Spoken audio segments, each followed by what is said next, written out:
Welcome back to Next Shift with Rick Wagan. I have my guest Stephen Cohen. Suzuki does not suck. And the Montreal Canadiens just won the game 6-3 against the Ottawa Senators. It was a huge game at home. The Montreal Canadiens take the 8th playoff spot, the second wild card spot. They're 1 point ahead of the New York Rangers now with 2 games in hand on the Rangers. They have a game in hand over the Islanders. There's a whole bunch of slew of teams just 3 points behind the Montreal Canadiens. It's going to be a dogfight. The Montreal Canadiens are in a mix, but they're on a heater, and the Montreal Canadiens win the game.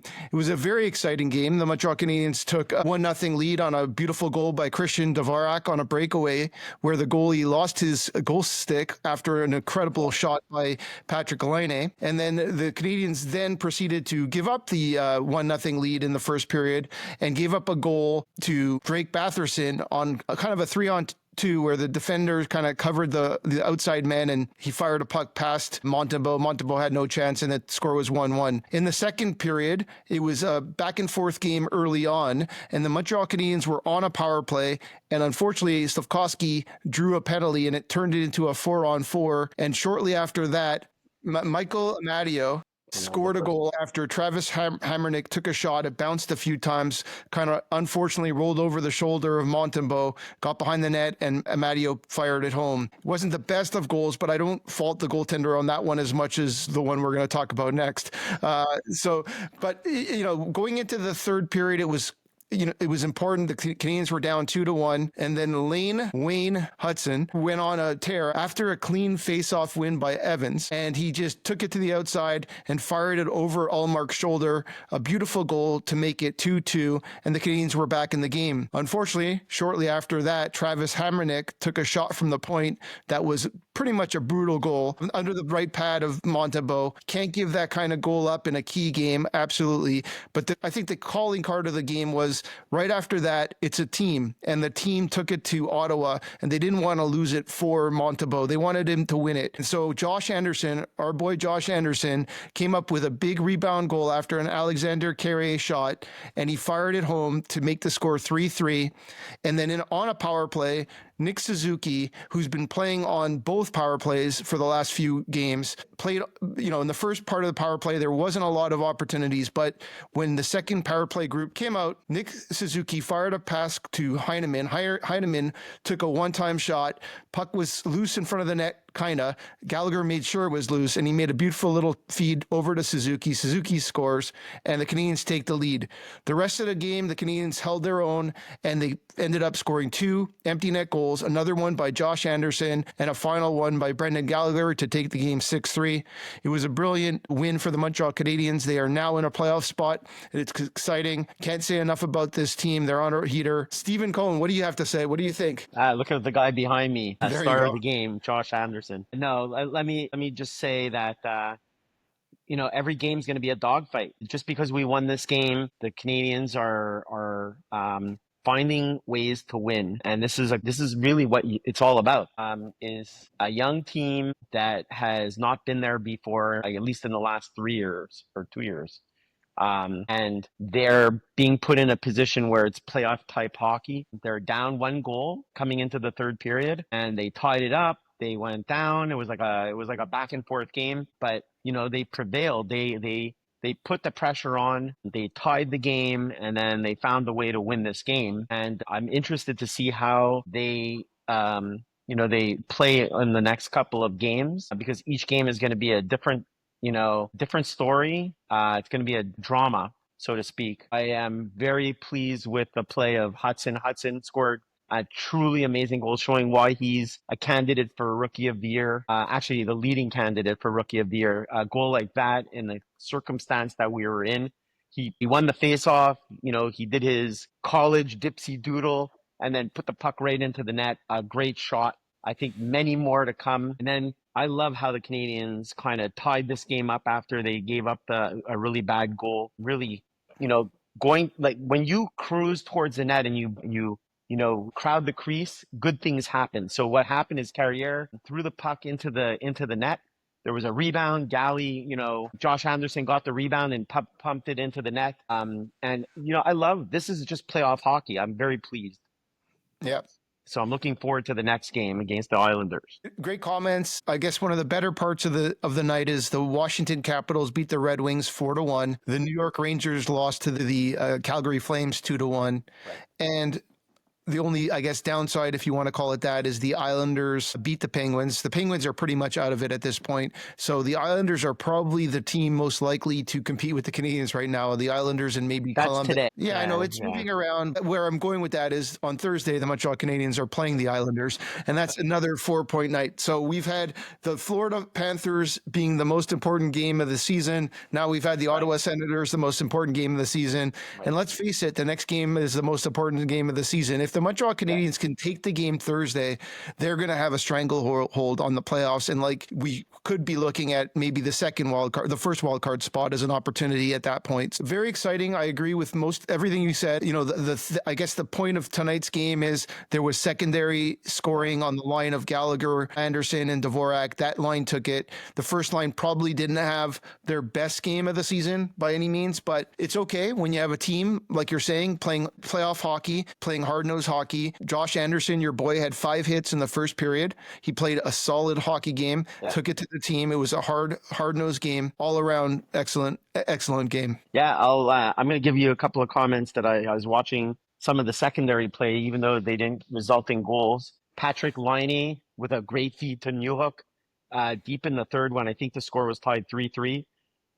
That was could have been an incredible scoring chance. Probably Newhook would have buried that play. That was all Laine who made that play. So shout out to him. Shout out to Josh Roy, who continues his good play. The coach put him on at the end of the game in some key shifts. Even though, again, he's struggling to skate properly, he's still around the puck, making plays. So I'm actually pleased with his performance today again. So those were the two very good plays. We're not talking about another player who hidden underneath had a great game today is Christian Dvorak. I think the Canadiens struggled with the faceoffs in the first 2 periods. But in the third period, if I'm not mistaken, they won most of their faceoffs. And Christian Dvorak had a great game. I think he had a goal and 2 assists, if I'm not mistaken. Played a solid game. That line is clicking. Right now, before I forget, he had a goal and 3 assists. But yeah, I agree. A goal and 3 assists. There you go. Yeah, Even better. He had one of the best games of his year. That whole line, right? That whole line played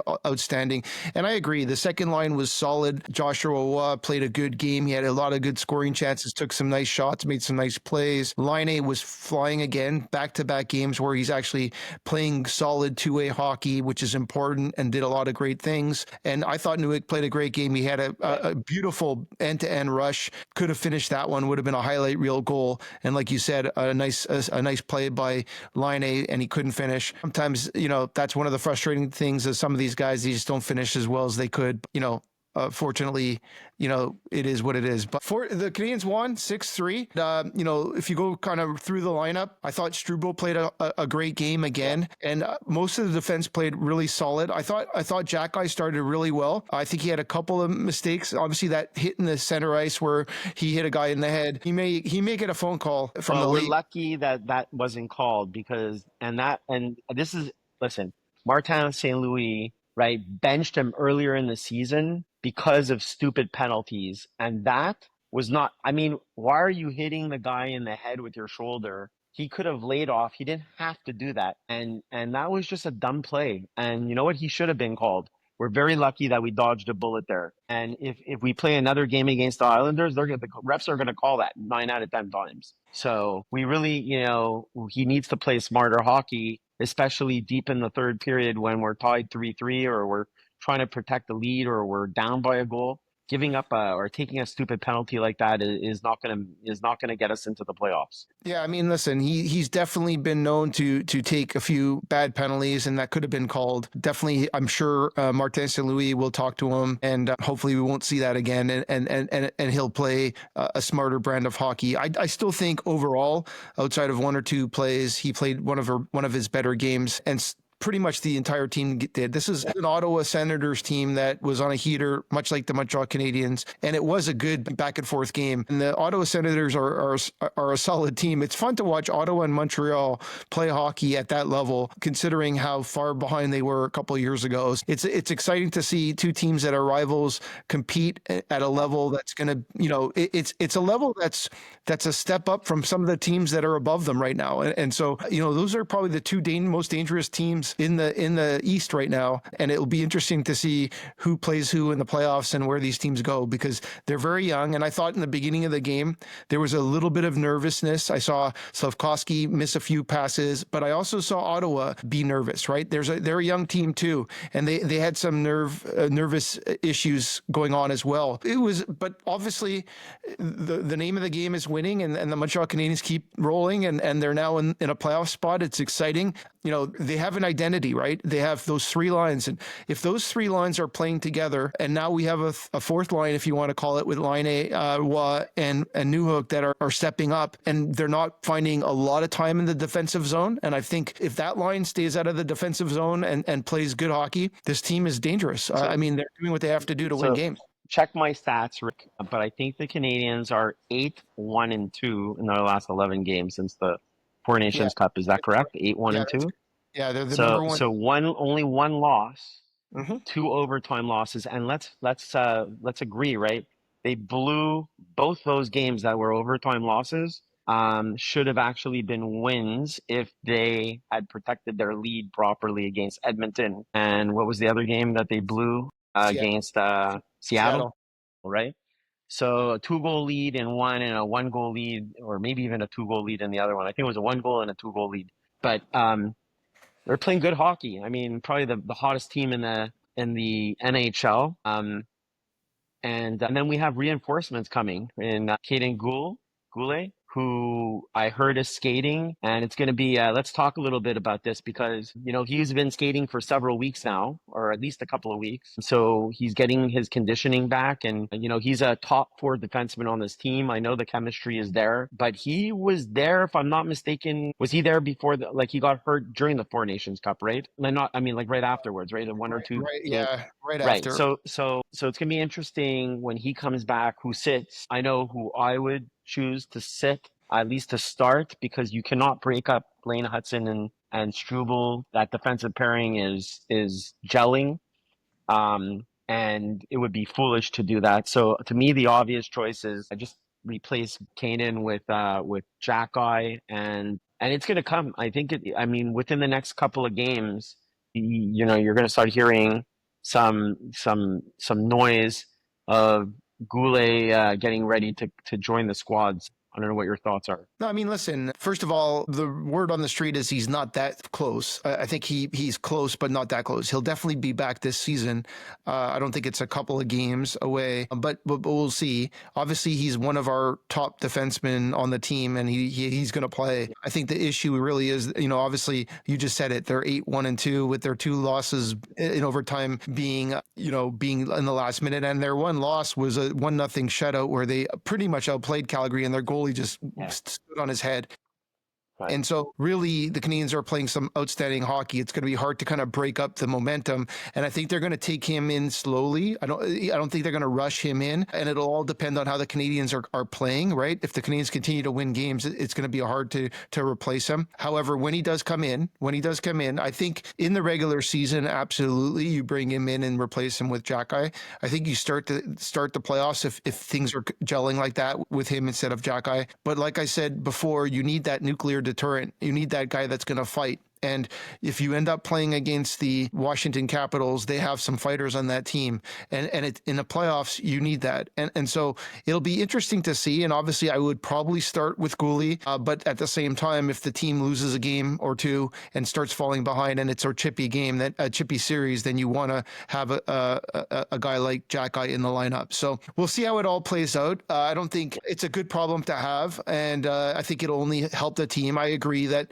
Goulet is a better overall overall defenseman than Savard for sure, and he'll than Savard, sorry, than Jack Guy for sure, and so he'll play on a Probably lot. better than Savard too, but that's a different story. Yeah, I mean he's better than a lot of guys, really, and so that's the good thing. So he's going to get in the lineup. The question is really when. They're not going to rush him, considering they're winning games, right? Unless things happen, right? There's a lot of things that can still happen between now and then. There's 15 games. Injuries can happen. Suspensions can happen. Different players can start playing different types of games. Yeah, we'll see.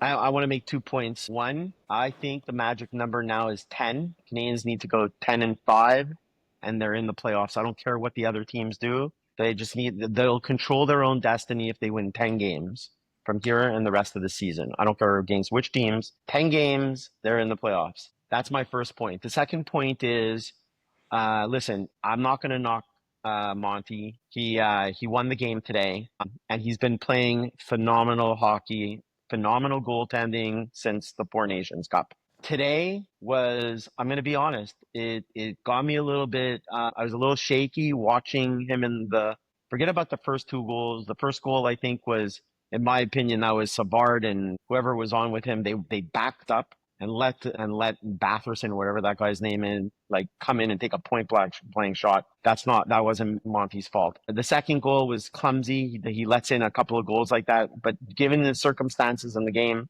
fine. We had enough time to come back. But the third goal, right, was mind-boggling. Not a deflection, nobody in front of him. It was almost as if he just missed the puck. I think it was even going wide, and he kind of directed it and off his pad into the net. Off of a guy who's I think he scored, that was his second goal in like 50 games or something like that. In any case, right, moving forward, right, we're going to have 15 games, right? He needs to come. He's not going to play all 15 games. He's probably going to be the goalie, I agree or not agree, probably in 11 or 12 out of the 15 remaining games. Probably going to get 10 or 11 starts. He's got to play better goaltending if we're going to get into the playoffs. Even at the stages we're in right now, he's got to play better hockey, and the pressure is gonna start to build up. So it's not just your talent; it's a little bit mental, and it's going to be interesting. This is good for me. Going to be telling to see if Monty is the future goalie for the Canadiens. It depends on how he plays in the next couple of games. What are your thoughts? I completely disagree with everything you just said, because here's what I'll say. In the first period, he made 2 incredible saves that were outstanding, that kept the team in the game and ahead of the Ottawa Senators. And in that first goal, there was not his fault. That one goal was his fault. There was one goal, he made a slap shot miss and he missed it. If you look at the stats since the Four Nations, they put it up on the game. Yeah. He was 12.37 goals saves above average. The next goalie was 8. Yeah. 8 point something, and he's leading, and it's like everyone else is 8, 7, 7, 6. He's outstanding. He's playing outstanding hockey, like you said. And that game, he played outstanding, except for one shot. And so from my perspective, that one shot was awful, but the team stepped up. It's the time. There's 9 minutes left in the game, so even less. There's 7 minutes left in the game after your team just fought back to tie the game, and you let in a goal like that. That's just unacceptable. It at that moment in the game. It happens all the time with every one of these best goalies in the league. He did make an incredible save off of Tkachuk right after that, right from the slot, and then he didn't let in a goal since then. So you can't fault a guy who made a mistake, and with most of a period left, and he came back and played. I'm giving him the benefit of the doubt, Rick. Well, you're not, because you're calling him out. You're calling him out for one shot. I'm calling him out because of Do you agree that this was the biggest game that the Canadiens have played this year? Obviously, the next game is going to be bigger. Saves. He made some incredible saves. Right. Both goalies made some incredible saves. So we'll agree to disagree. I agree that you need good goaltending, and they got good goaltending, and they won the game. They gave up 1 weak goal, but the Canadiens scored 6. That's all that matters. So the Canadiens won the game. And after that 1 weak goal, he stepped up and didn't let anything in. And there was. And listen, I'm not talking about tonight. Tonight is over. We won. We're in the driver's seat. I'm talking about, I want to see him in pressure cooker situations in the next game, right? He's going to play against the Islanders. It's probably we're gonna talk about like what our prediction is of this game, right? I think it's gonna be a 1 goal game going into the third period, or whether we're up by one or down by one. And he's got to step up and keep the He has been. Canadians in this game or win the game for them. Steven, he has been. Their team is 8-1-2 since the Four Nations Cup. He's played the majority of the games, and he's played outstanding hockey, Right. like you said. The I last show you were talking, agreed.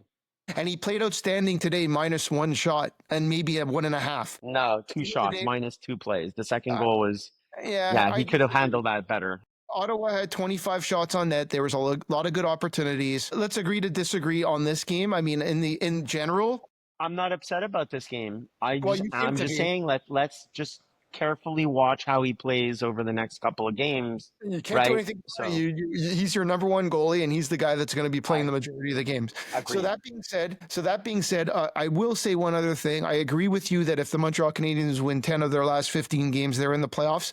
But the way it's playing out, they could win 9 out of their last 15 games and most likely be in the Yeah, playoffs. I don't And agreed, but yeah, I'm not saying you want to do that, but there's an outside chance that this team wins 8 of their last games and still makes the playoffs the way the teams are going. So they're in a really good spot. I'm not saying they can. I'm not saying they should, but the way it's mathematically going right now, and I was listening to the Tony Marinara show the other day. The way it's mathematically going right now, it's 89 points. That it's time. Like if the teams kind of go as obviously there might be a team that goes on a heater that's below them, and they have to step it up. But right now, the Montreal Canadiens, if they win 10 more games, they're in for sure. Like it's not even a doubt they're in if they win the last 10. And by the way, that's 10 out of 15. That's 2 out of every 3 games. They're on a pace way better than that. They're playing good hockey. yeah. Their schedule is not that bad. Some of their closest competitors, their schedules are much more difficult.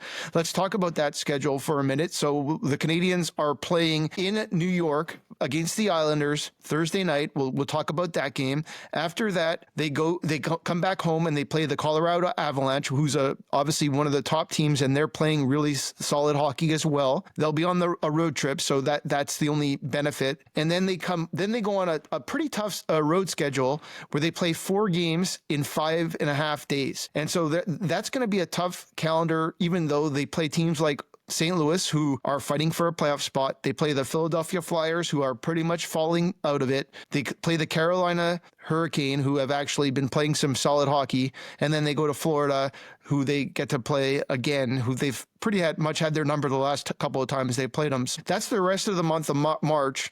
The Canadiens have, what is that, 6 more games to go in March. And if the Canadiens could take 4 out of 6 of those, if you look at the schedule in April, it gets a little bit easier with, they still have to go against Florida, but they end up playing Boston and Philadelphia and Nashville. And then they play the Detroit Red Wings, who are pretty hot. Then they have a tough back and back with Ottawa and Toronto on the road.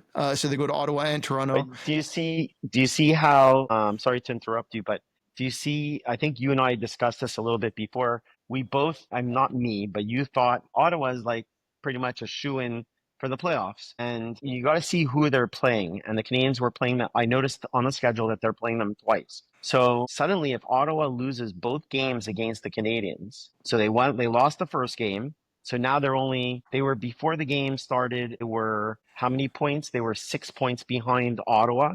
Now they're 4 points behind Ottawa. And then suddenly let's say they were playing Ottawa on Thursday, even though they're playing later in the season, suddenly the Canadiens now are only 2 points behind Ottawa. So I don't think even the Canadiens can breathe easy. I think it feels good. Yeah, we won a couple of games in a row. We're the hottest team in the league.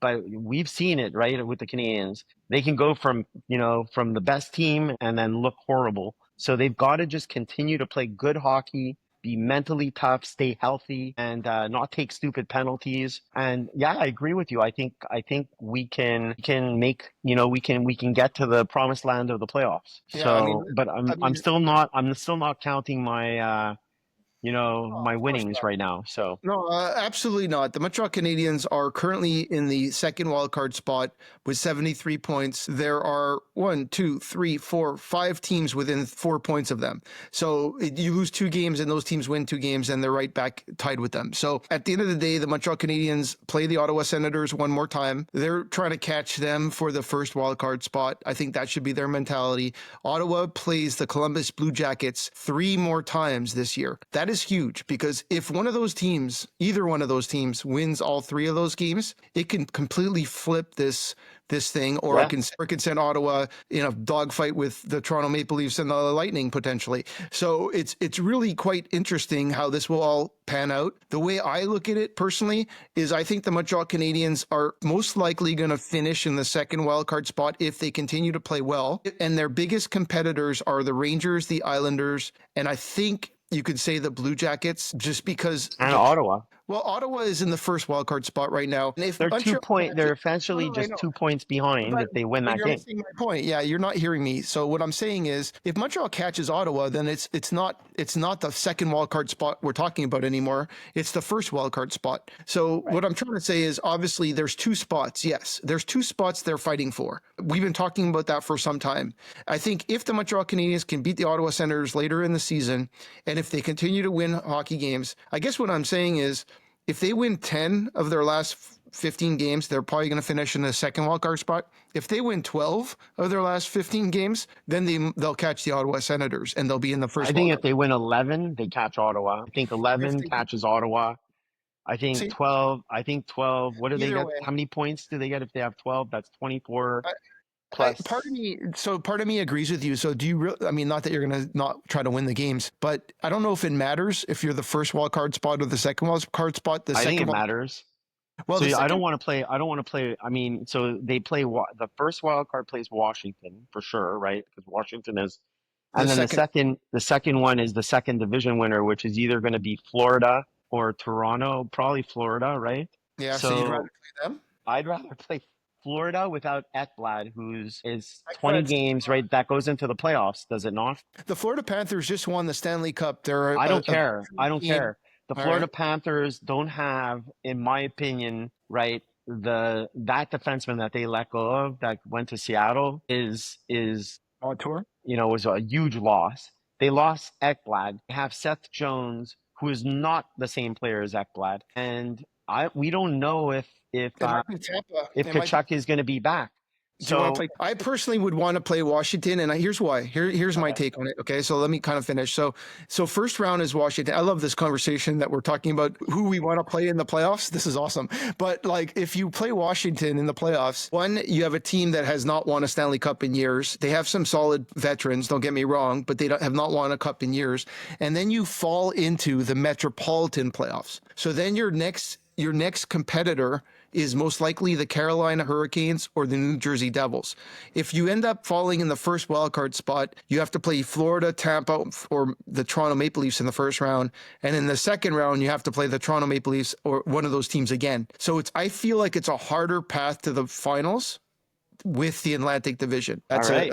That's my All take right, on it. we're thinking finals. I like it. I like it. Listen, I'm thinking finals all the way. I mean, for me, I know you want them to play Florida so you can go it's to the Stanley playoffs. Cup or bust for me. So, but I want them to play Florida because I get to go to the games. Clearly, Hey, listen, if so they end up there, no one's going to complain, and I think it will mean that they're playing amazing hockey, and they overcame the Ottawa Senators, and they're in the first spot, and so I think it's a win-win either way. I think the Canadiens are one of the hottest teams in the league. Let's talk about the game on Thursday. What do you think? Here's my take. Oh, why don't you go first this time? I chose last time, so why don't you? no problem. So, listen, the Canadians, like you said, are the hottest.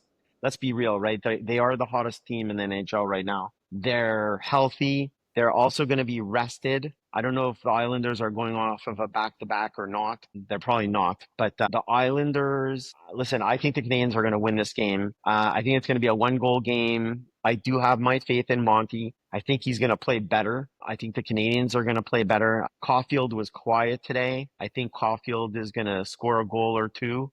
And I predict that the score is going to be either 3-2 or 4-2 Canadians. They'll win 3-2 or 4-2 with an empty net goal. And that's my prediction. So 3-2, 4-2. It's going to be a tight game because both games are fighting for the playoffs. Listen, I predicted this game was going to be like Low scoring. 2-1 or 3-2, something like that. And the third, it was heading to be like that, right? 3-2. And then, everything erupted it was 3-3 and then they scored the fourth goal and then they pulled their goalie. Yeah. So it was kind of like what we expected, probably one set of goals that materialized. So I predict 4-2, 3-2 or 4-2 Habs, and it's going to be a nail biter again. It's going to go into the third period, probably tied, and the team that scores is going to win the game. All right. Well, I predicted the Canadiens were going to win 4-2 the game today. I thought it was going to be an empty net goal to make it 4-2, and I blame Monty for giving up that third goal. So if you didn't give up that third goal, it would have been I blame fun. them too. No, I know you do. I was just kidding. I was kidding. So I have a feeling this game is actually going to be even lower scoring. The reason I say that is I don't feel that the New York Islanders have the same firepower as the Ottawa Senators. I think the Canadiens and both the Islanders are playing very defensive style hockey right now. I think both goalies are playing well, Sorokin and Montembeault. I think it's going to be a 1-1 game for most of the game, and it'll be a 2-1 lead for Montreal Canadiens, and they'll put in an empty net and score 3-1. I agree with you. I think Cole Caulfield is due. He didn't score in a whole game, so I think he's going to score one of those 3 goals. I don't know which one. Probably not the empty netter. So we both predict the victory. This time it's with my brain, not my heart. I wasn't sure about the game against Ottawa, but and I can't believe how well the team is playing. The team's first line did not play as good as all the other games that they've been playing. The power play was not as strong as it has been, and yet the Canadiens took the game, and it wasn't like it was lucky. They deserved it, and it was a good team win. Yeah. From that perspective, I'm excited about the team because the secondary scoring is what they needed, and now let the first line roll and let the second line and third and fourth line do what they could do, and hopefully they'll keep rolling. So I think that's what we got. I can't wait for the game. Any other last comments before we go? I'll just say this. We're not going to, Rick and I, for all the, our listeners, we're not going to disclose. We both have this hidden little secret that we're doing to encourage the Canadiens to win in between the second and third period. At the end of the season, we may let, the cat out of the bag, but we're going to keep it quiet for now. But, we're helping the Canadiens. So I'm going to leave it at that. Go Habs. And I'm looking forward to the next game. Yeah. Listen, Lane Hudson was fantastic. Mike Matheson is playing his best hockey of his career with the Montreal Canadiens right now. I love the way he's playing with Carrier. And what about this guy right here? Josh Anderson was a key contributor to this game, and he's been the most consistent version of Josh Anderson that I've seen as a Montreal Canadian, that's been my biggest pet peeve of him. And this year, he's been solid every game, and he brings the same kind of momentum and energy every game, which is amazing. And he who does not suck, Suzuki, another goal, the game winner, didn't have the greatest of games, but he came through in the clutch. That kid is flying. He's got 70 points now. So the Canadiens are rocking. The Canadiens are going. That's it for me and Stephen Cohen. That's it for Next Shift. Suzuki does not suck. Talk to you guys soon.